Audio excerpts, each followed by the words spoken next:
My sister secretly live-streamed our family dinner. In the video, my dad joked about my useless degree, while everyone laughed. I've been covering his bills for years, even while struggling myself.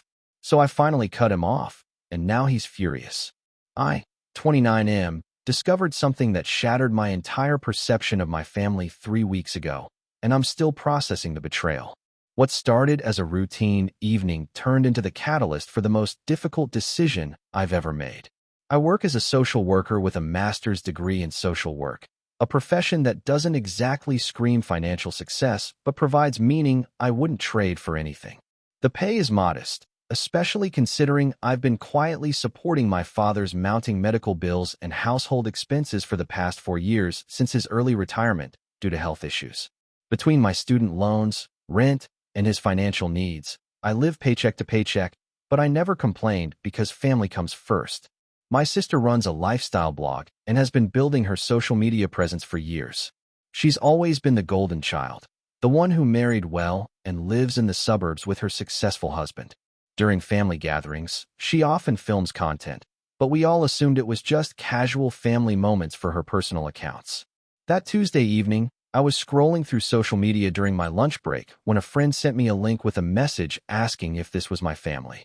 My stomach dropped as I clicked the video titled Dinner with the Fam, Roasting My Brother's Life Choices. The thumbnail showed our dining room table from last Sunday's family dinner. The video had over 50,000 views and hundreds of comments. I watched in horror as my sister had secretly live-streamed our entire family dinner, complete with commentary and reactions from her followers in real time. But what destroyed me wasn't just the violation of privacy. It was watching my father, the man whose mortgage I've been helping pay, joke about my useless degree, while everyone at the table laughed. In the video, Dad made several comments about how I should have studied something practical instead of wasting time on social work. He mentioned how my sister had made smart choices while I was still figuring out life at 29. My mother chimed in about how worried they were about my financial future, completely oblivious to the fact that I'd been covering Dad's medical copays and utility bills for years. The comments section was brutal. Strangers were dissecting my life choices, calling me a failure, and making jokes about liberal arts degrees. My sister had monetized my humiliation, earning money from advertisements while thousands of people mocked my career and financial situation. What made it worse was realizing this wasn't the first time. I scrolled through her channel and found several other videos featuring our family, all with clickbait titles designed to generate engagement at our expense. She'd been building her brand on our private moments without anyone's knowledge or consent. I sat in my car after work that day, staring at my bank account. The automatic transfer I'd set up to help Dad with his mortgage payment was scheduled for the next day. I thought about all the times I'd eaten ramen for dinner so I could send him money, all the social events I'd skipped because I couldn't afford them after helping with his expenses. The irony was suffocating. Here was my father, publicly mocking my financial instability while I was literally keeping his household afloat. My sister was profiting from content that portrayed me as the family disappointment while I sacrificed my own financial security for Dad's well-being. I called my sister first. When she answered, I asked her directly about the live streaming. She initially tried to play dumb, but when I mentioned the specific video, her tone shifted. She became defensive, claiming it was just harmless content and that I was being too sensitive. She insisted that family content performed well and helped her grow her audience. I explained how humiliated I felt and asked her to remove the videos. She refused, saying they were already published and had good engagement metrics. She suggested I should be grateful for the exposure and maybe start my own channel if I wanted to control my narrative. The conversation ended with her hanging up on me. That night, I made a decision that felt both liberating and terrifying. I canceled the automatic transfer to Dad's account and drafted a message explaining that I could no longer provide financial assistance. I didn't mention the video initially. I wanted to see how he'd respond to the financial change first. Dad called me the next morning, panicked about the missed payment. He asked what happened, and I told him I needed to focus on my own financial stability for a while. His response was immediate anger. He accused me of being selfish and reminded me of everything he'd done for me growing up. He said I was abandoning family when he needed me most. I let him finish his rant before I brought up the video. I asked him if he remembered making jokes about my degree during Sunday dinner. He brushed it off, saying it was just family banter and that I shouldn't take everything so seriously. When I told him about the live stream and the thousands of people who had watched him mock my career choices, there was a long silence. His response wasn't the apology I'd hoped for. Instead, he became defensive, claiming he didn't know about the live stream and that his comments weren't meant to be hurtful. He said I was overreacting and that family should stick together regardless of misunderstandings. He never acknowledged the irony of criticizing my financial situation while I was supporting him financially. The conversation ended with him demanding I restore the financial support and threatening to cut contact if I didn't. He said I was being manipulative and using the video as an excuse to abandon my responsibilities to family. Update 1. The situation escalated quickly over the following week. Dad started calling me multiple times daily, alternating between guilt trips and angry demands. He involved other family members, painting me as the villain who abandoned him over a harmless joke. My mother called, crying, asking me to reconsider because Dad was stressed about the bills. What hurt most was that nobody seemed to understand the real issue. They all focused on the financial aspect, treating my decision to stop supporting Dad as petty revenge rather than a necessary boundary after years of being taken for granted. My sister's response was equally frustrating. She posted a vague social media story about family drama and fake people, clearly referencing our situation. Several mutual friends reached out, having heard different versions of the story from various family members. I decided to document everything. I screenshot the video, saved the comments, and compiled records of all the financial support I provided over the years. The numbers were staggering. I'd contributed over $30,000 to Dad's expenses while struggling with my own finances. During this time, I also discovered that Dad had been telling people he was managing fine financially, never mentioning my contributions. He'd been taking credit for maintaining his lifestyle, while privately depending on my support. This revelation made me realize how deeply the deception ran. Update 2. 2 weeks after cutting off financial support, Dad's situation became critical. He called me in a panic, explaining that he couldn't make his mortgage payment and was facing late fees. His health insurance had also lapsed because he couldn't afford the premiums. The reality of his financial dependence on me was finally becoming clear to everyone.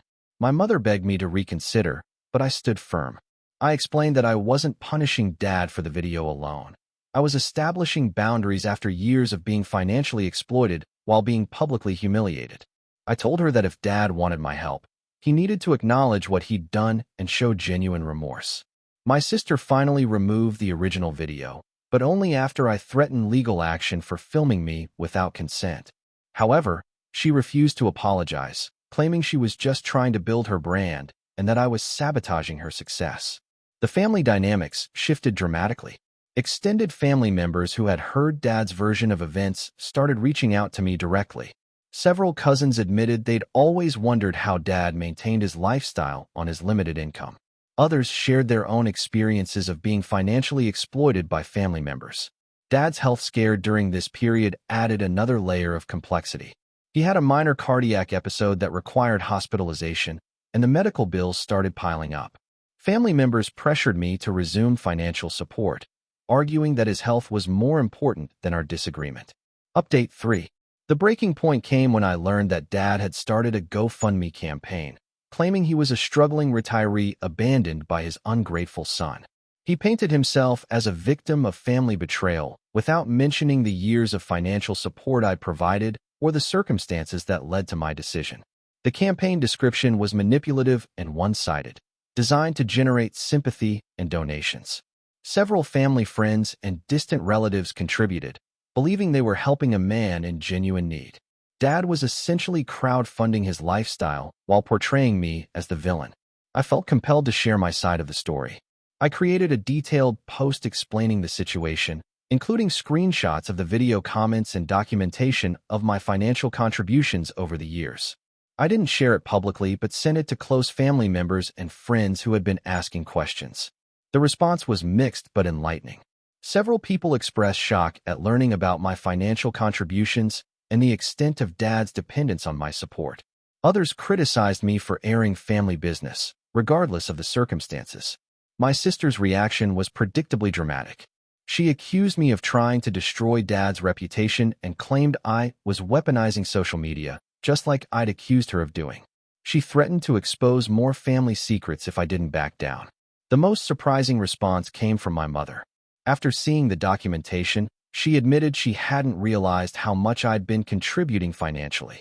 She revealed that Dad had been telling her he was managing fine with his retirement income and occasional odd jobs. She'd been completely unaware of the extent of his financial dependence on me. 3 weeks after cutting off support, Dad finally called with a different tone. He admitted that he'd been taking my financial help for granted and acknowledged that his comments about my degree were hurtful, especially given my contributions to his well-being. He asked if we could meet to discuss the situation properly. We met at a neutral location, and for the first time in years, we had an honest conversation about money, respect, and family expectations.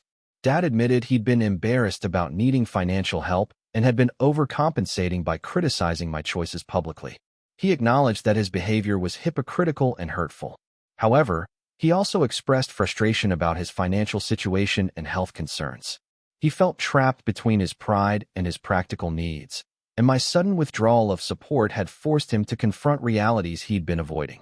I explained that my decision wasn't about punishment, but about establishing healthy boundaries. I told him that I was willing to help family members in genuine need, but not while being disrespected and taken for granted. I also made it clear that any future support would come with transparency and mutual respect. We reached a compromise. I agreed to help with essential expenses like medical bills and utilities, but not lifestyle maintenance. Dad agreed to be honest with family members about his financial situation and to treat my career choices with respect. He also promised to ask my sister to remove any remaining videos featuring family members without consent. The situation with my sister remains unresolved. She continues to prioritize her content creation over family relationships and hasn't shown genuine remorse for the privacy violations. I've limited contact with her and made it clear that I won't participate in any family gatherings that might be recorded without explicit consent. This experience taught me valuable lessons about family dynamics, financial boundaries, and self-respect. I realized that helping family shouldn't come at the expense of my own dignity and financial stability. While I'm still committed to supporting loved ones in need, I now understand the importance of mutual respect and transparency in these relationships. The financial stress has actually decreased since establishing these boundaries.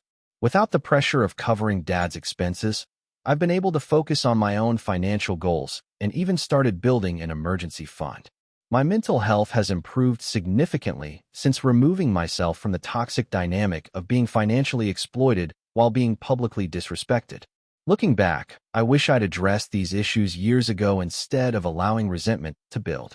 The video was just the catalyst that forced me to confront problems that had been festering for years. While the process was painful and damaged some relationships, it ultimately led to more honest and healthier family dynamics. The experience also reinforced my commitment to my career choice. Despite the financial challenges, social work provides meaning and purpose that I wouldn't trade for higher-paying but less fulfilling work. I've learned to value my contributions to society rather than measuring success solely through financial metrics. Dad and I are slowly rebuilding our relationship on more honest terms. He started acknowledging my financial contributions publicly and has stopped making disparaging comments about my career. We still have work to do, but the foundation for a healthier relationship is finally in place. The broader family has also learned important lessons about privacy, respect, and the hidden dynamics that can exist within families. Several relatives have reached out to share their own experiences with financial exploitation and boundary setting, creating opportunities for more honest family discussions. This situation ultimately strengthened my resolve to maintain healthy boundaries while still being supportive of family members who genuinely need help. I've learned that true family support requires mutual respect and transparency, not one-sided sacrifice and public humiliation.